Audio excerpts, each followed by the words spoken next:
Hello. It's right at 2:00. I think we could actually begin, and I know folks will join us throughout. So let's get started. First, I just want to say welcome, Mandy Moore, to the Colorcomm community. Thank you so much for being a part, for having this important conversation on allyship and inclusion. We're so thrilled to be in conversation with you today. I will just introduce Colorcomm a little bit and talk about who we are. So we have probably some new audiences on the line. Colorcomm is the nation's leading women's platform addressing diversity and inclusion across the communications, marketing, and advertising industry. We are structured as the Colorcomm Network, where we are a professional membership organization across 9 U.S. cities. We also have Colorcomm Media Group, where we consult with brands on multicultural marketing and communications and media.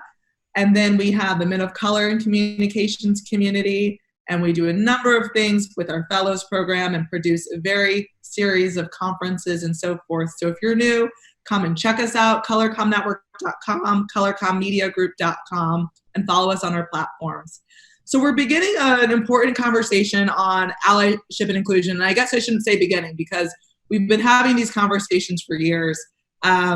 If you joined us last year at the Ritz-Carlton Key Biscayne for our 6th annual conference, we had Brittany Packnett join us on a conversation, Melissa Zorkin from We Communications, and Marjorie Cross from APCO, CEOs of those companies, join us for a very important conversation of advocating for people who don't look like you, opening the door, and what does allyship and inclusion mean to all of us. So, welcome. We're going to have and continue this conversation today. Mandy Moore is just such a phenomenal woman. We all have known in her career for years as an artist, singer and songwriter, actress at the starring show This Is Us. And so someone who has been advocating and already really highlighting these issues as part of Share the Mic Now, and then also on her own platform, really bringing light to social justice issues and justice for Breonna Taylor, and really highlighting Black lives. So thank you, Mandy, for joining us. Thank you. I'm so honored to have this conversation with you. And I'm so grateful that Share the Mic Now kind of brought us into each other's orbit. This is really exciting. It is. I am so thankful for that too. If you see me looking down, it's just at the questions. Don't worry, not texting. So I think I want to kick it off, because we've had these conversations, right now we all understand the climate that we're in right now. And so there's these conversations on allyship, like, what does it really mean? And, it's becoming a buzzword. And so what does, allyship really look like to you? It is definitely a buzzword. As I've been on this sort of investigative journey, an internal journey myself, looking at my own internalized, sense of racism and white supremacy, I've been reading a lot, specifically on social media, which makes me feel like I have kind of a tricky relationship with the word ally, because I know that it is not sort of the intended goal. Yeah. And I totally understand that. I know that it can't simply be sort of the performative act on social media, that using your platform, and my ability to use my platform is certainly a part of being an ally, but it also sort of, obviously needs to be balanced out with actionable steps rather, towards recognizing and dismantling racism and white supremacy. It's, being an ally is obviously about listening and learning. It's donating, it's signing petitions, it's encouraging people to vote. That is a huge one right now.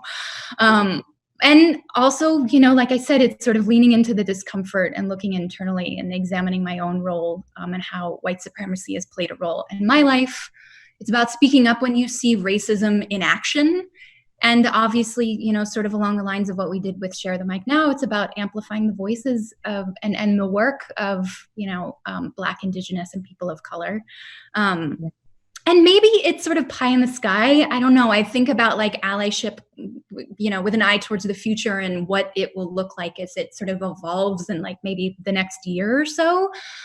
And I feel like this monumental shift that we've all sort of felt in the last couple of months, I feel like it's sort of forever been etched into the hearts and minds of so many white Americans that carry privilege and power, that there's really no way to turn back, you know? I know that I'm going to make mistakes. I know I'm going to get things wrong. I understand that. I also fully understand that I will never understand. And I've accepted that all of that is part of the work that I'm going to do every day. So I really hope that, you know, moving forward and looking forward, things are going to feel intrinsically more seamless and fluid, because it's not going to be about a movement. It's going to be about a way of life.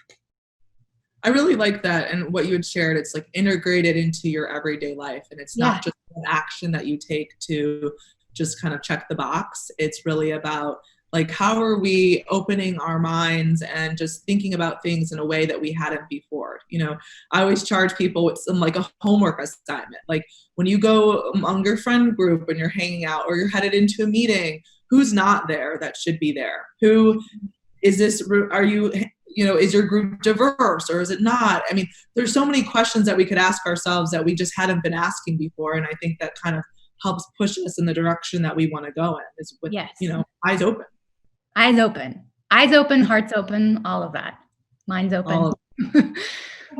So you're starring on a very progressive and diverse show, This Is Us, which we all love so much. How does your role as a lead actress in this show impact or influence the world that we live in today?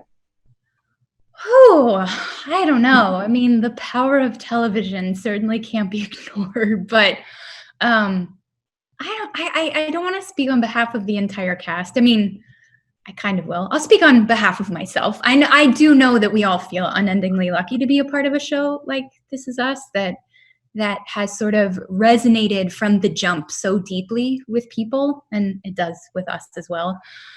And I think we all feel even luckier that like it's been a really substantive journey as well. You know, we're able to sort of delve into issues that aren't necessarily explored on network television, especially to this scale. And I think that's powerful, you know, whether it's race or body image or addiction or adoption and fostering. Like, we don't really back away from the tough topics. But then speaking specifically to this particular conversation, I think the representation of complex Black characters in our show is something that is obviously lacking on primetime television. And through Beth and Randall's eyes, and obviously a lot of the other characters on the show as well, I think it gives insight into maybe the Black experience in a predominantly white world. Yeah. And I hope that the way that we approach Black culture and Black way of life feels inclusive and authentic with the show. And it's funny, we've all, you know, we're all very close. We're all sort of a family and have been from the beginning. And we've been keeping in contact like via Zoom and talking about, you know, when the world might sort of open back up again and allow us to get back to work. And really reflecting on, you know, what everybody has sort of been living through, not just with, you know, the pandemic, but protests and the like, and how that might factor into the show moving forward. And we just got the first 2 scripts, and not to like give anything away, but I think in typical This Is Us fashion, like, we're going to address the world that we're living in today. And I think it will be done accurately and sometimes uncomfortably accurate. But I'm excited about that, because I think people have sort of looked at our show as sort of a guidepost of the world we live in, and it's a reflection of who we are and the choices that we make. And I think it's only right that, you know, what we've all kind of been living through and what we're feeling is going to be incorporated in this like next season. Yeah, because I mean, I think it's so fascinating. So many issues that you talk about and discuss on the show, and even with the Black experience, and just understanding that it's not one way experience. You know, yeah. We live all different lives, and we're a demographic within a demographic within a demographic. So I think that's so fascinating. Yeah. We try. I know that it means a lot to Sterling, and again, I don't want to speak on his behalf, but he's been very vocal about playing, a Black man who's a loving husband and a doting father and has a successful career, and what that sort of image projects to people that maybe don't necessarily have those kind of examples in their world and in their lives. And again, the breadth and reach of a show that we have, it's pretty staggering to think wow, again, not to speak too highly about the medium of entertainment, but it does have the ability to change hearts and minds, even in incremental ways. And that's something that's never lost on us. We know we have this responsibility in a way, and it's something that that means a lot. You know what I mean? Yeah, I mean, we talk all the time at Colorcomm about representation is just so powerful. And oftentimes the images that we see on television characterize, good or bad, what we view of another person or another race or another experience. And Absolutely. So I think, the character that he plays and continuing to see those examples is so key, because there's so many people who live that way, and it's so important. Yeah. All right. So let's talk about building relationships. It's a two-way street when we build a relationship with someone, and I kind of feel like allyship is that way too. It's not like you're going to tap someone on the shoulder and say, "Can I be your ally?" "Can I be your ally today?" And etc. But how do you kind of build those relationships, would you say, or build relationships with people within power who have influence, who can open that door for you? Yeah, I mean, I think specifically the problem is not necessarily women of color not knowing how to approach white women. I think in that sense, the onus is on us as white women to break the barrier.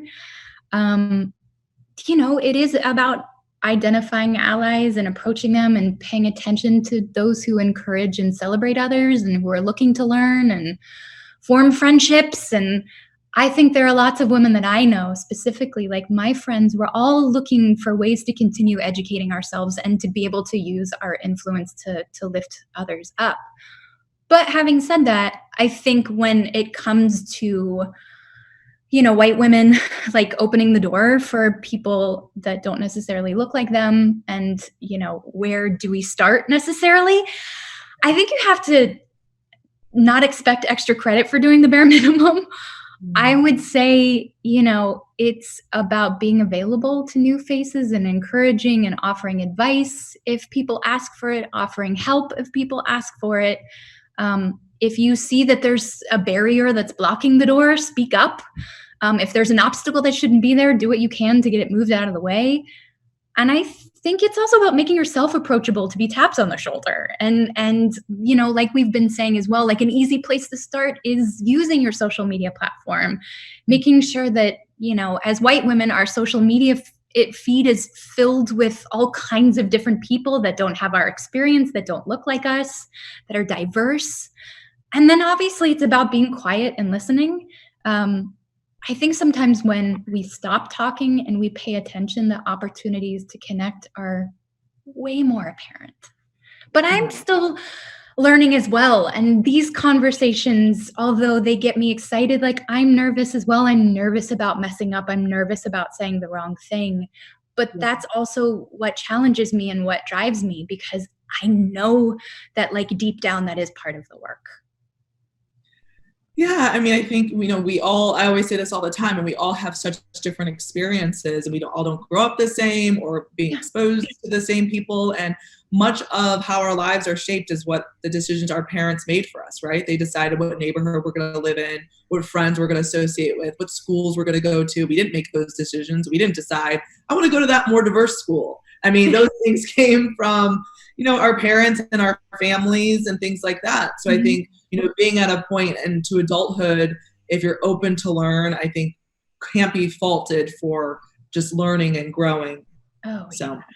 Absolutely. Next question, which I think is in tandem with what we're talking about is, you're part of Share the Mic Now. You were recently part of that initiative. Mm-hmm. You've been posting about Black lives and ongoingly, it's really something that you've been doing, not just a one-time action. It's just something you've been doing on your social media to bring light to these issues. There's this conversation that we have often is, do you believe it's a celebrity's duty to do that? I mean, to really bring the light? Someone who has a huge platform, is it really your duty or responsibility to do that? I think that we all have this shared responsibility right now in examining our privilege, and not limiting that just to race, but also identity and sexuality and able-bodiedness, and continuing obviously to educate ourselves and advocate for equality and justice. But if you happen to be someone who's in the public eye and you have a bigger platform to amplify issues that really resonate with you, I do think that it's neglectful not to. I think there's too much at stake right now in the world that we're living in, not to do something. We need all hands on deck to affect change. I mean, I keep thinking about like the election and whatnot, but there's just, I mean, that speaks to broader issues, but also, having said that, just because I'm someone that's in the public eye does not make me an authority figure on anything. So I would never want anyone to take my word as gospel. But again, on the other hand, if a post, let's say, that I've put on my social media platform helps a young fan who's looking for a way into the conversation sort of find an easier transition, then that's sort of what it's all about, But it sort of has to be treated with a little bit of balance, I guess. Yeah, I mean, I think, what are folks doing with their platform if they're not speaking up or drawing attention to these issues? It's like, you have so many fans of all ages, but yes, young fans do look up to celebrities and really look for you for guidance and insight. So it's if Mandy Moore is doing it, it must be something I should be paying attention to. Yeah, I don't know about that. I mean, maybe in some cases, but for all that pressure on you. I wouldn't take my word for anything. But you want to set a good example, and I think we all do have this certain responsibility. But it's funny with Share the Mic Now. Again, I'm shout out to my partner Jovi, and I think she might be watching. I love something that Glennon Doyle, who was sort of one of the founders of this particular movement, sort of imparted on all of us. She's like, my activism is like a glacier. The 20% that you see on social media, or the so-called like performative aspect, is what, that's what people see.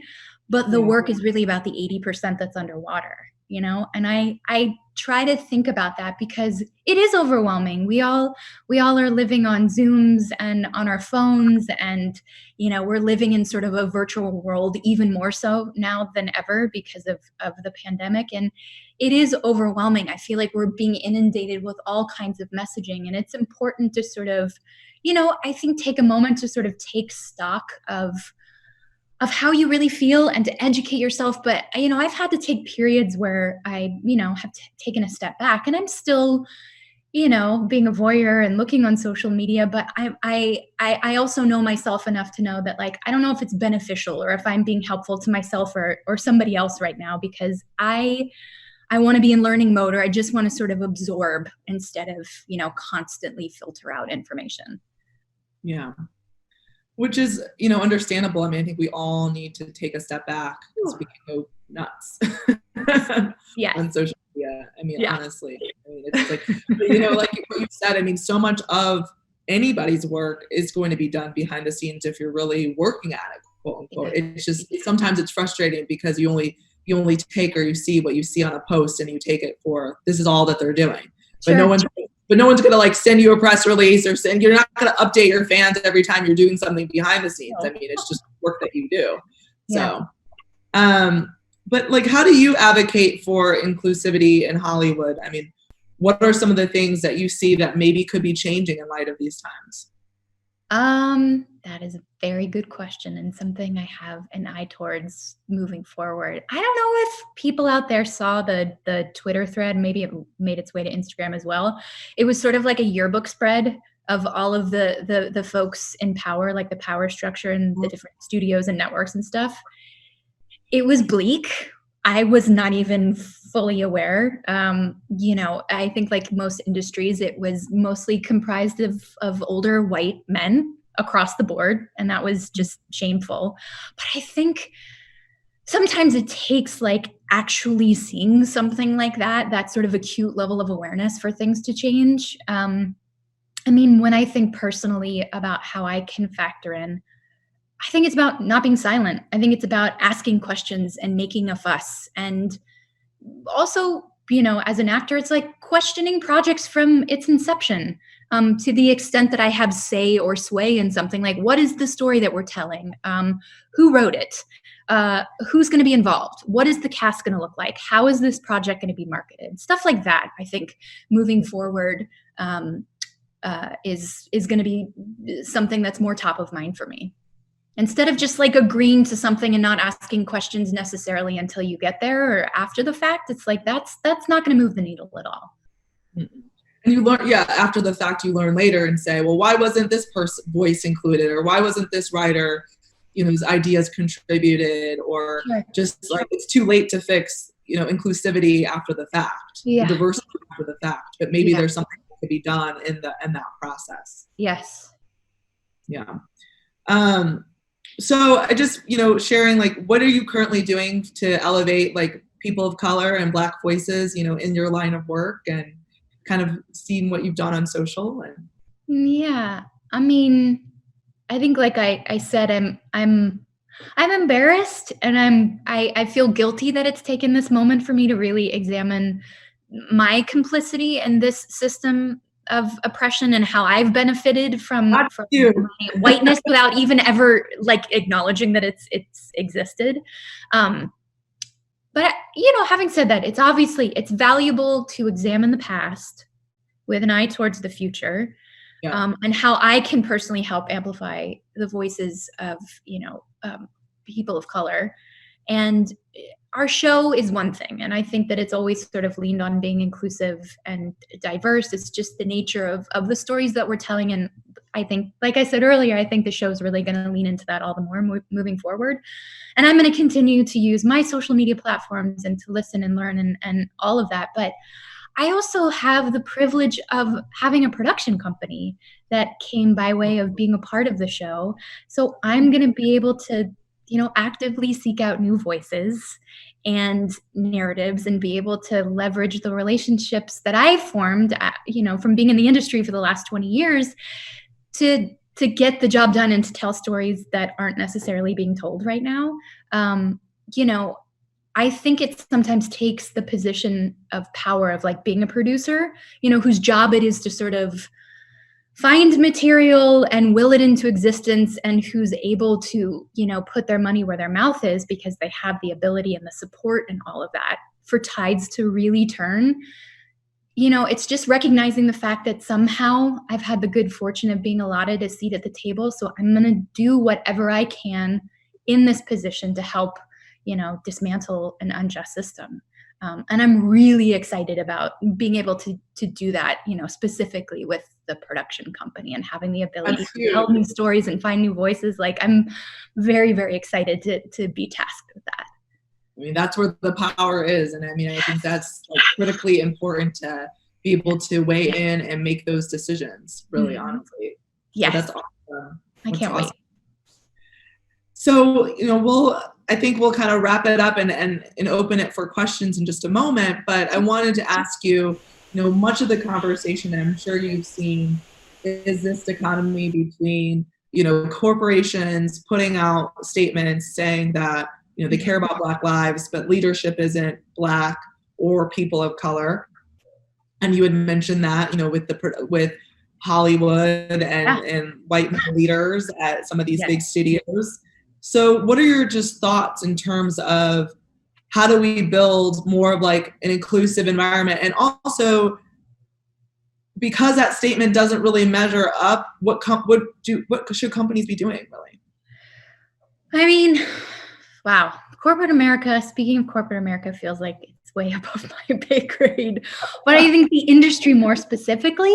Industry, yeah. Yeah, like the entertainment industry, I think when it comes to the entertainment industry, it should be about standing aside and letting, Black folks help drive the conversation and decide the course of action.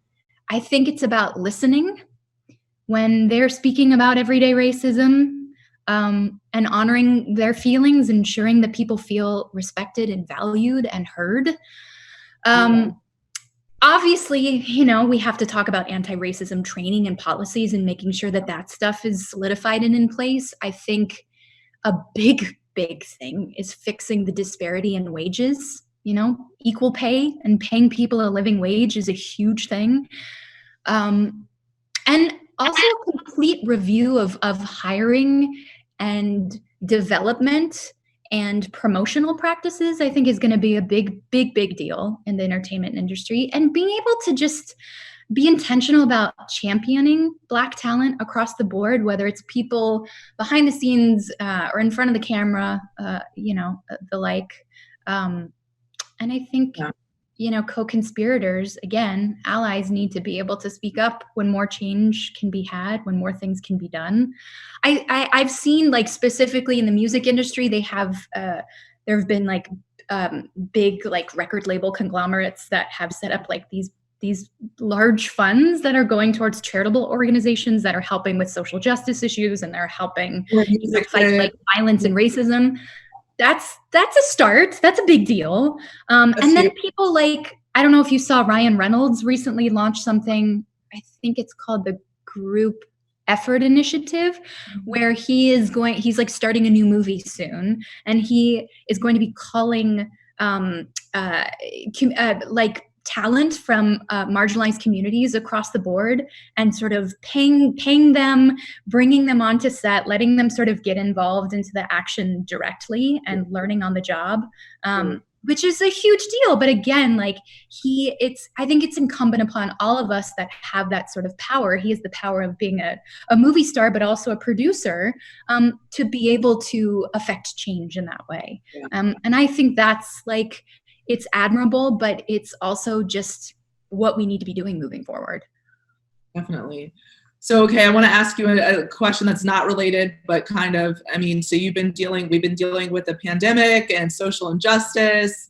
How have you kept to a routine? Like, where do you draw from inspiration? Maybe your music? Where do you go to unwind and relax? Maybe somewhere in your home, or just, how have you been dealing with everything? How do you unwind and relax? I want to know. With a lovely bottle of wine in the wine fridge. No, always the right answer. I'm in New York City, so I feel like I've really, lived through the craziness of the pandemic, and our city is really doing things right, I believe. Yes. I live in Manhattan, and so. Yeah, I think it's just so challenging. You feel like you are doing more work. I would just say more so on my end on the work that we do. I feel like we've been way busier than we've ever been, especially on the client side. And it just feels like you need a break. But it feels like you're kind of working overtime. That's how I feel. Because much of what we do is on the diversity, inclusion, and training and issues and counseling and crisis communications, and then also with our member community, so providing programming and all that jazz. Wow. Yeah, you're busier than ever, and it's like in one way it's a blessing, but you can't ignore the fact that self-care also has to be a priority, and it's hard to delineate between the work day and then just free time. We had a really tough time. I'm quarantining with my husband, but initially it was really challenging to feel what was the dividing line between answering work emails and the day being done and then being able, we were finding ourselves in the beginning of everything working on the weekends and stuff, and it was important for us to sort of find what made us feel comfortable. Also, it's every day is different, right? We're complex humans, and I feel like on any given day I could wake up and not feel my best, and it's like Groundhog Day. Yeah. And it's about shutting off my phone and like indulging in like wine and French fries and watching, you know, reruns of 30 Rock, and that's what makes me feel good. And then on other days, it's, you know, being creative makes me feel great. Meditating, exercising, like feeling like I'm the most fully realized best version of myself. Also, you know, sometimes like does the trick, but trying to find a way to have grace for myself in the way that I do for others has been a real lesson for me during this time, because I think that is important. Yeah. Yeah. That's good to hear. We're kind of all in this together, which is such a great equalizer. Yeah.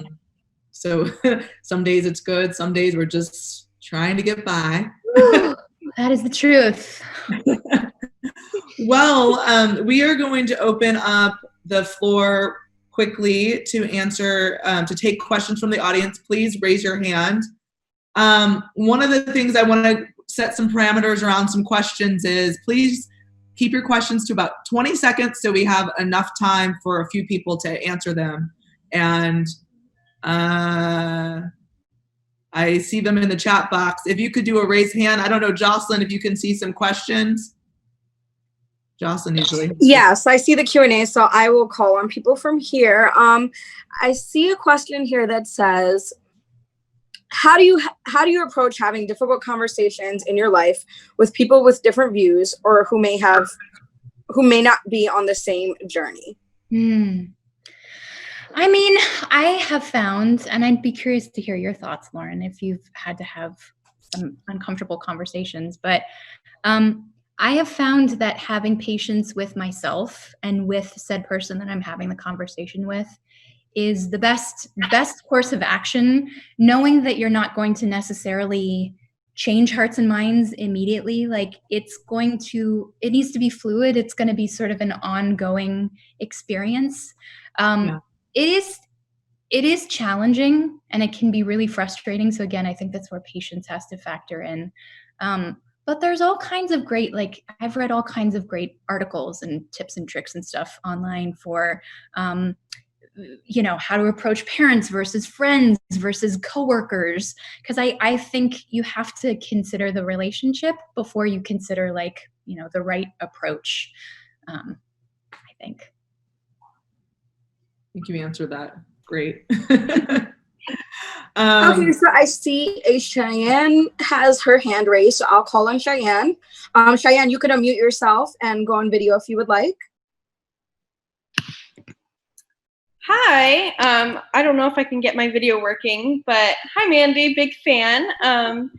Here from Florida, but my question is just from your status as a public figure and in talks with some other prominent voices in Hollywood, I would love just some insight into the conversations you've heard about like possible changes in the industry, like what you think is possibly coming down the pipeline and if you think that momentum will last.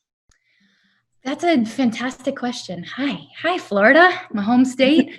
You know, I haven't had too many specific conversations. I think it's been challenging, you know, existing in sort of this Zoom virtual world and without like tangibly getting back to work necessarily. I feel like it's sort of been incumbent upon us as individuals to figure out our course of action.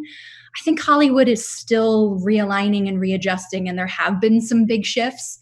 But I'm looking forward to getting back to work and feeling what those changes are in the workplace, like from my perspective and my sort of like, you know, experience being on a set and being in Hollywood in that sense. Everything, it doesn't feel so tangible right now because again, we're just living in this world where we're all sort of communicating from home. It's like once we're able to like get back, I'm looking forward to seeing like what feels different. Awesome. Thank you so much. Thanks. All right. So I see a Grace Colker here. So I'll unmute you, Grace, so you can ask your question. Hi. How are you guys doing today? Hi. How are you? I'm great. I'm here with my husband. We're actually on a beach vacation, but I chose to do this because I think this is so important, this conversation. So my question is really just twofold. What's the most difficult conversation you've had since this unrest began a few months ago? And then what did it take for you to actually stay in that conversation? Yeah, that's a great question. I hope you're having a fantastic time on your vacation. Thanks for taking time away from the sun to It's a beach birthday baby moon. We got all kinds of things happening. Congratulations. Thanks. Happy birthday, all of that. Thanks.